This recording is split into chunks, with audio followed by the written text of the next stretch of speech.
Oh, hello, and welcome to In Tune Pathways, the podcast. This is the place where we explore autistic identity, culture, and family lifestyle.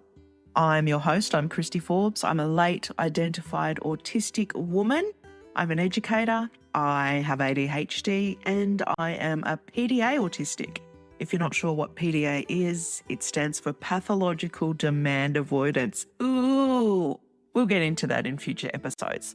I'm also a parent of autistic children, and my passion is shifting away from the medical disorder narrative and into a newer awareness and radical acceptance of the social model of disability. Thank you for joining me. All episodes of the In Tune Pathways podcast are recorded on Wurundjeri country. The Wurundjeri and Woiwurrung people are the traditional custodians as part of the Kulin Nation. I pay my deepest respect to elders past and present, and at In Tune Pathways we are committed to the amplification of First Nation voices and decolonisation in our work. Sovereignty was never ceded. This country always was and always will be Aboriginal land. Heidi ho. Today I am going to do my best to touch on a question that I'm asked all of the time. I always have 25,000 questions for every question I'm asked. So when I'm asked about specific types of neurodivergence, usually PDA or autism, it's really hard to answer those questions because an example of one of those questions might be, what does an autistic person do about sound sensitivity? And what I hear is, what does a person do about sound sensitivity? Because even when we share neurobiologies, we have characteristics in common, we might have elements of our sensory profiling that might be similar or the same, we're still individuals. We're still people. And so I always struggle to answer in general terms. This is why I prefer to tell stories about my own life and share my own experience. But this often is translated as though I'm speaking for all people who share in my neurodivergence, and I'm not. So I try and make that as clear as I can. I'm going to talk about my experience. That doesn't mean that I'm telling you about yourself, or I'm telling parents and carers about their children, or educators about their students. I am sharing stories about my own experience, and you may hear elements of my story that might offer a framework or a template to build on for other people. The question, having said all of that, is what is the difference between demand avoidance and PDA? This is a huge question to answer. It's huge because there are so many variations of what demand avoidance is, what it looks like, the origins, how long it lasts for, whether it's lifelong, whether it's inherent, whether it is acquired. It's really challenging. So I've written a piece and I'm going to read it. There is demand avoidance that everyone experiences for varying reasons across neurobiologies. That means it's not exclusive to neurodivergent people. Some of these are not wanting to put a load of laundry on because a person is tired, autistic inertia, burnout, executive functioning challenges, as just a few examples. There are so many variations of demand avoidance, and this type will fluctuate, come and go, and may not be present from birth. PDA, or pathological demand avoidance, is more than demand avoidance. I know the terminology gives the impression that it's solely about demand avoidance, and the problematic nature of using terminology that is centered on behaviorism, that means that when we're looking at children, We notice the most obvious behavior, and we usually use terminology that speaks exactly to the behavior. That is why we say pathological demand avoidance when we're talking about PDAs, because initially we were talking about children. So then when we unpack that, it's really important for people to know that learning about PDA is crucial because it goes beyond demand avoidance. It is not just demand avoidance. I know, again, that the terminology gives the impression that it is solely about demand avoidance, but it is so much more. In psychology and psychiatry, when we focus on children, we tend to use terminology that describes behaviour. When we're talking about adults, we use terminology that describes experience. So we might say anxiety disorder. We're not talking about behavior, we're speaking about experience. But when we speak about children, we say demand avoidance. Demand avoidance of the pathological or pervasive kind is being described by me today in sharing my experience. I've been PDA all my life. The threat of violence or harsh punishment, while appearing at times to reduce my demand avoidance in childhood, also strengthened my resolve for autonomy, and I would take it from elsewhere as a form of compensation when giving up power. Examples of this might be being forced to attend school and in turn restricting food. It could be being told I must go to bed and go to sleep at 7 p.m. And so I might develop a ritual or a practice similar to OCD. Often people will see these behaviors as separate and not associated. It's important to really think about this creatively. It's crucial to understand the intersection of trauma and PDA and not to confuse them as the same thing. Even in the face of true danger as a threat of non-compliance, PDA meant that I would fight and resist. This predisposed me to abuse. Adults with a sinister need for control or power do not take kindly to a child that will not step down. My resistance as a child reinforced the rage that the adults around me would experience as a result of my nonconformity and noncompliance, and the resistance in me would be exacerbated by their drive fueled by their rage. Over time, PDA managed my emotional and physical expression. I'd never, ever give anyone in a position of power who wielded it against me for their own gain the satisfaction of knowing the impact they had on me. I would not show tears. I would never show anger because that was mine and provided me the last strands of agency. I often see parents leaving comments on my posts about how they're so desperate that the only thing they have left is harsh punishment with their PDA children. And that will only ever result in panic and distress and often trauma. It destroys relationships and interferes with the development that is crucial to a healthy sense of self and identity in young people. It stunts emotional growth and personality development.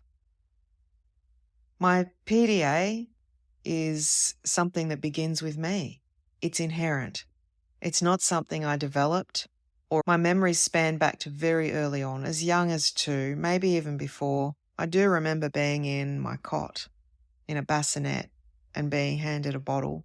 And I recall very vividly my need for agency and the sense of distress and powerlessness I felt at being on my back and not being able to be upright, not being able to get out of bed. My memories definitely demonstrate that I required exceptional amounts of autonomy and agency as an infant and as a toddler. My PDA is not exclusive to being told what to do by others. It's not about not wanting to do hard things or not wanting to try things due to perfectionism, although the latter is often a feature. Any form of dysregulation is a threat, and my brain and body seek to avoid it completely. This isn't always something I'm aware of. It could be that I go for a snack when I really want to be doing something else that requires my focus. It could be that suddenly my thoughts are scattered and I can't recall details to avoid doing the thing in front of me. This is frustrating for me, as there are many times that I want things from life. And in that moment and in that span of time, I'm unable to access it. But that doesn't mean incapable or unable to access things forever. Again, there are many things I want from life that others do, though due to my sensitive and highly attuned nervous system, it often appears I don't want to, as opposed to I cannot. Things that bring me joy dysregulate me, and I struggle with self-imposed demands. Alarm clocks, timers, exams and rewards, diets, any type of limitation or restriction is dysregulating. It's threatening. And most importantly, not always conscious or known to me. This is crucial for people to understand. I disappear from relationships or fall off the grid and retreat every now and then. And my friends and those that know me know it's not personal. I'm taking a breather because relationships can be incredibly dysregulating. I require more downtime than the average person and regular, larger processing periods. Human behaviour, human beings, I find devastating at times, particularly in the comment sections of the internet, and my nervous system needs a regular break. Everything I think, feel and do comes at a great cost to my health and well-being, even the things that bring me joy. A considerable amount of effort goes into caring for myself, as panic can be my default state otherwise. I do lots of writing, inner dialoguing. Internal family systems as a therapy helps so much. Different types of therapy, movement, singing, dancing, laughing, talking with friends, time in water, and so much more. I know myself and I've been able to develop supports and tools for myself. But these change all the time. They evolve with me as I evolve and grow as a human being. I knew what I needed to both survive and thrive in adulthood. And whatever was within my control and was accessible, I sorted out. I loathe being pitied. I find it incredibly disarming and destabilizing. The most important lessons I've learned have been experiential. Sometimes there's no choice. I've learned most things the hard way. Lots of pain, grief, loss, and these are the natural consequences of navigating a life that is led by my own curiosity. Special treatment, declarative language, and any obvious approaches toward me are very challenging to sit with. I just want to be treated as anybody else would be. I take responsibility for my experiences and regulating my triggers. Often PDA prevents me from being able to ask for or accept support, but not always. People usually get this far with me when I try and describe my experience, and they often make grand assumptions about the content of my character. They'll pathologize me. I've been called self-serving, or they'll often say, how is she going to survive the real world? Completely overlooking the fact that I'm a 45-year-old adult. People, strangers on the internet, more often than not, will read a little bit about who I am and what my experience is and make comments like this because it's so abhorrent to them that I would lead a life that was intentional and self-led from early childhood. When people ask, how will I survive the real world? I need to say that I've survived more than many people, and I say this confidently. I feel and think deeply. I suffer from the amount of empathy I feel. It is disabling. I can't argue against PDA being an autistic profile because I am an autistic person and I haven't experienced not being autistic and PDA. I've been in community with thousands of families and individuals with varying experiences of PDA because, again, we're still individuals. And often we do tend to share similar values, humour. The humour is incredibly distinctive, and other personal attributes. We also share very specific challenges, schools of thought, and experiences, and this is culture. That right there is culture. When people ask me to tell them more about the other parts of PDA, the parts that don't indicate distress, I find it challenging. And I guess I find it challenging in the same way that if I asked a person who considered themselves to be neurotypical, what are the great parts about being neurotypical? I've never had a neurotypical person be able to answer me without drawing contrast to somebody who is not typical. When I've asked neurotypical people what's great about being who they are, they'll always answer by saying, I get to do things with ease. I get to not struggle with sound sensitivity. So they're drawing on the experiences of people unlike them. But there's no definitive response around why being neurotypical is great, or what are the good parts about being neurotypical. This is my normal. I don't have another experience to compare, but my normal is far more than demand avoidance. When I've read any research on PDA, reviewing earlier work, it often reads as demand avoidance to me, as opposed to PDA.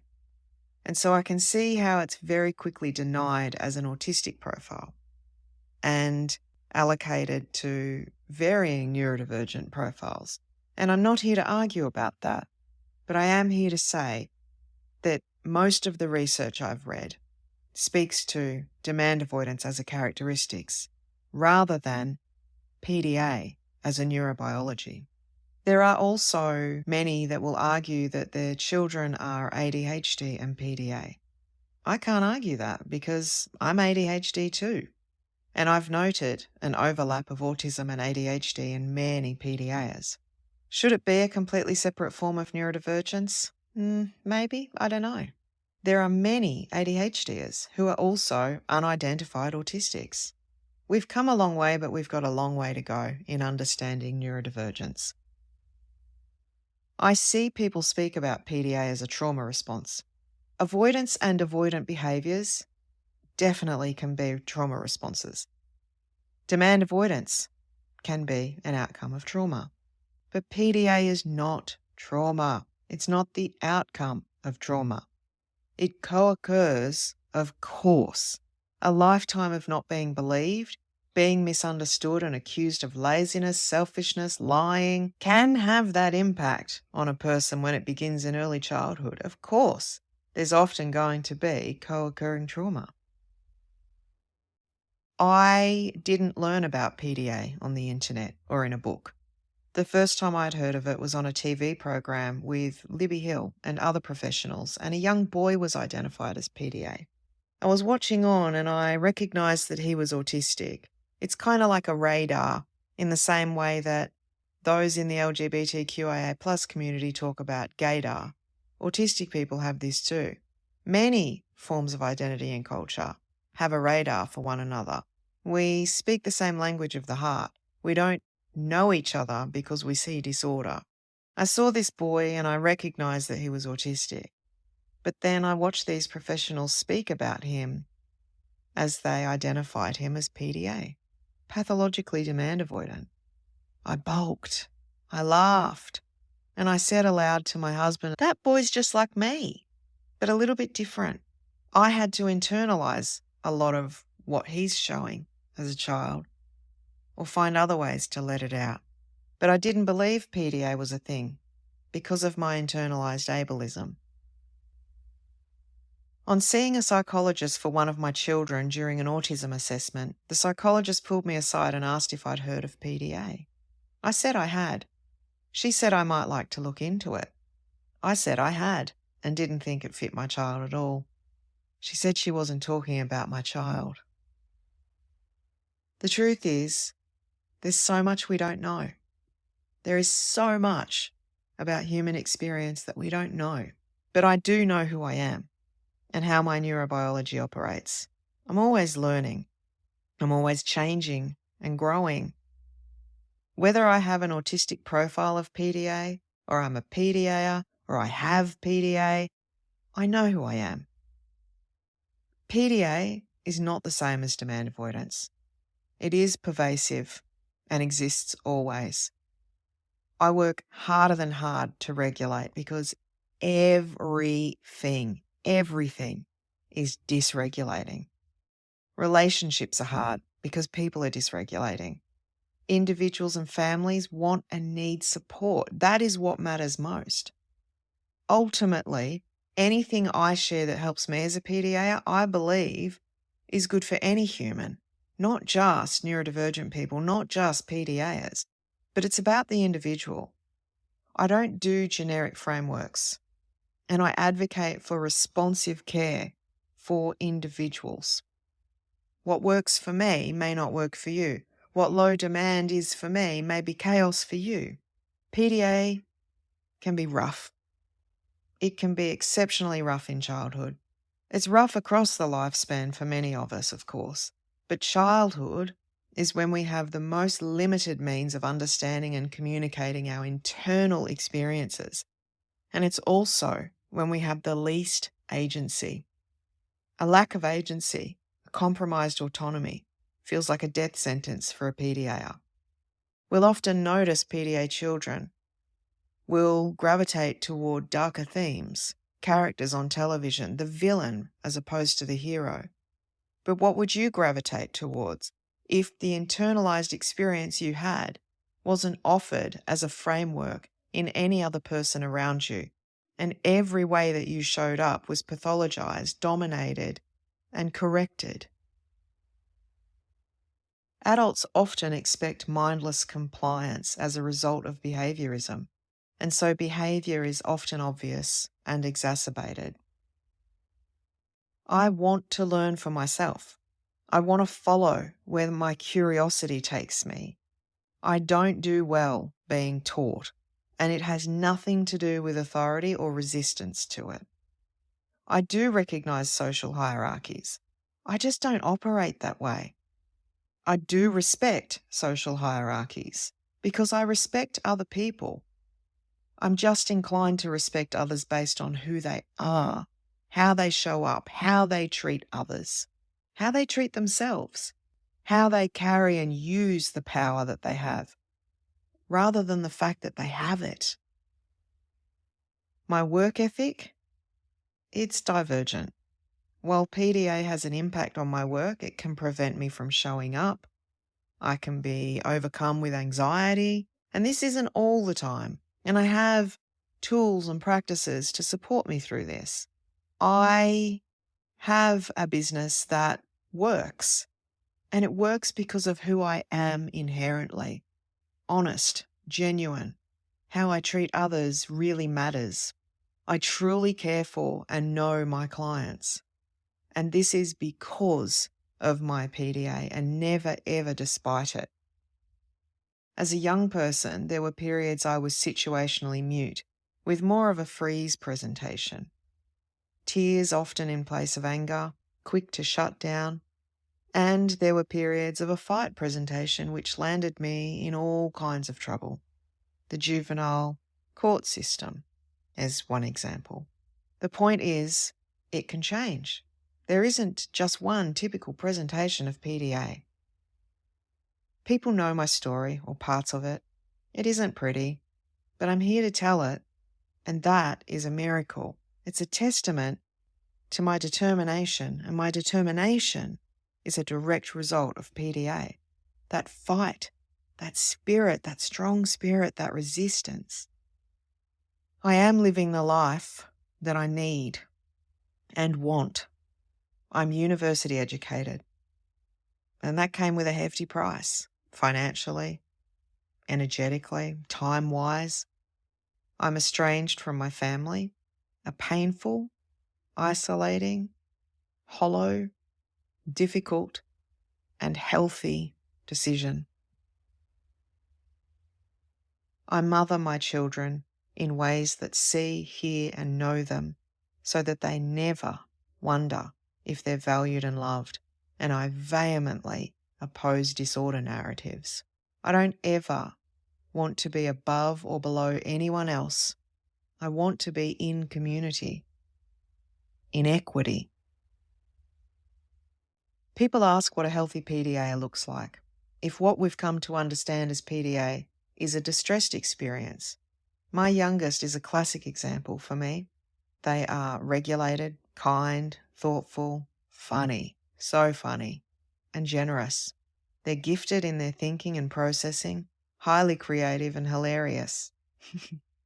An excellent performer, storyteller, and friend, and so incredibly principled and boundaried. How is this different from any other person? It isn't. This is the point. The DSM, any other form of criteria, pathologizes behavior that is centered around a distressed or traumatized version of most forms of neurodivergence. If you spent time with my youngest, you may not notice their PDA. Other PDAs probably would because of that culture. The average person, however, would pick it up the moment too many things are asked of my child. A shower, brushing hair, and brushing teeth? Too much. And most of us know what too much looks like in action. The most incredible parts of my child are not values that other adults would take kindly to, and that's the clencher. That's where I attribute PDA to their goodness. Say something remotely discriminatory about anyone, and my child will call it out. They'll hold you accountable. Not in a disrespectful way, not in a demeaning or humiliating way, just an honest, matter-of-fact way. In the same way, they'll let me know, Mum, I don't like the way you're speaking to me, without rescinding. That stuff doesn't go down well in a classroom or many other environments. Adults do not like to offer up the same vulnerability and humility they so readily expect of children, with a side of punitive measure in the case of resistance. For those that ask, what is the treatment for PDA? I would say that more work needs to be done toward understanding it. More work needs to be done toward understanding neurodivergence as a whole. In contrast to presuming disorder, disease, or something being wrong with a person, especially when they don't comply with or assimilate to normative ideals. Yeah, PDA, whether we like it or not, is a socio-political identity. Most forms of neurodivergence are. I am as disordered as a person who is same-sex attracted, Indigenous or female, meaning I am not disordered at all. This is central to my being and cannot be treated away. However, when my environment, people, places and things, is inclusive, presumes competence, and seeks to be curious over corrective of difference in others, I will thrive. Unfortunately, most of society doesn't take too kindly to those of us who ask others to take responsibility for their own wounds and projection, as much as the neurodivergent person often does. We put in so much heavy lifting for others to be comfortable and to keep ourselves safe. It is more often than not completely unseen, the efforts involved in masking to keep oneself safe from the intolerance and exclusion of those who do not feed into a capitalist society. On the outside, had I not shared this written piece or read it out today on this podcast, you might meet me and not see my divergence. You may not know any different of me than what you see. An able-bodied adult with a business, a mortgage, and a license to drive. Someone kind and generous, connected to others and responsive to the needs of those around me. I work. I pay taxes. I'm kind. As long as someone appears to meet those criteria, they're generally seen as typical. presumed to be typical. The colour of my skin lends me significant privilege. This is my experience only. I cannot tell you about you or your partner or your child because PDA as a people, individuals, different stories. If you saw me on a hard day, on a day where I lament and grieve and long to turn back the clock and start over in a life where I knew myself and had not been exposed to the disdain and contempt of a society that often rejects and abandons those that are different, you might see that this is in fact society that requires treatment. I am recovering and healing from my childhood, and I won't hide the emotion that is obvious when I speak of this. In terms of support, as mentioned earlier, you'll find me in therapy, mostly for the trauma as a direct result of those who did not understand or accept me growing up, including myself. My supports are based around my goals for life, in what I need my life to be so that I'm able to thrive as opposed to survive. It is focused on knowing myself, relationships, and recovery from trauma. If I'm not careful, my body will remind me of my limits, as manifested by chronic illnesses such as chronic fatigue syndrome, ME, Crohn's, fibromyalgia, FND, and others. These days I am pretty healthy and well. This is due to the level of care I implement. It's a huge effort to stay in my body and not dissociate. And I am getting better at this with the help of therapists who specialise in trauma. Again, PDA is not trauma, but trauma often accompanies a person who cannot bend to the will of others. Our own families often are the first offenders, purely due to the shaming and blaming and harassment they receive in order to prepare us for the onslaught of a world unkind to those whose children are like me. There is always the opportunity for repair work there, and I am one of those parents, a parent of 4 PDAs.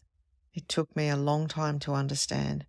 Many will ask, how could it take me so long to understand when I'm PDA myself? That is a direct outcome of internalized ableism and self-rejection. Our own families are also often the first responders. They have immense power to heal us, but healing themselves is paramount. Loss, undoing, and unlearning is a part of the pathway to being reconnected with our PDA children, and it's not for everyone. It asks a lot from us as adults, but it only asks a fraction of what PDA children experience every single day. I don't suffer from PDA. I don't hate it.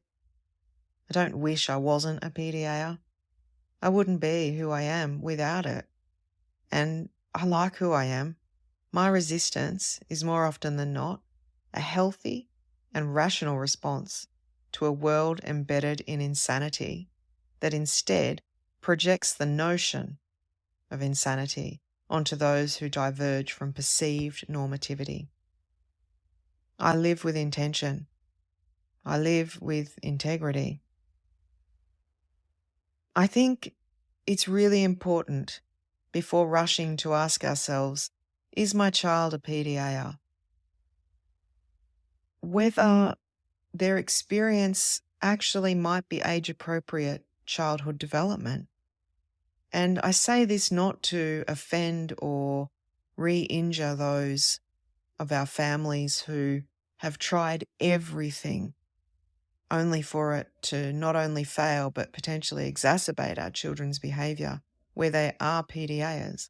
I say it because childhood has been exceptionally pathologised over the last 10 years alone. It also might be that a child is experiencing demand avoidance, even extreme, in response to ongoing pressures and demands that are completely unrealistic for any person to sustain, let alone a child. I'm going to stop now. I'm asked about demand avoidance and PDA often, and it's not easy to respond to. because of the trauma associated with not being believed and being questioned over my experience, when I respond to these type of questions, my brain goes wild in a million different directions, trying to preempt all the arguments that I'll be faced with when I do share my experience. But I'm going to be gentle with myself today and put that aside and share this response. And I want to thank the people that do ask questions. I also want you to know that being a PDAer is not hopeless. It's one thing to come into the world with a set of attributes and values that are meaningful and intentional, that create and shape an incredible human being. And it's another thing to enter into an environment that pathologizes and harms that same individual. These are very different things. And sometimes we really are called to rethink what it is that we're asking of human beings as a general rule of thumb today in modern society. If adults are unable to sustain the pressure that we place on human beings, imagine what the world is like for children right now. Thanks for listening.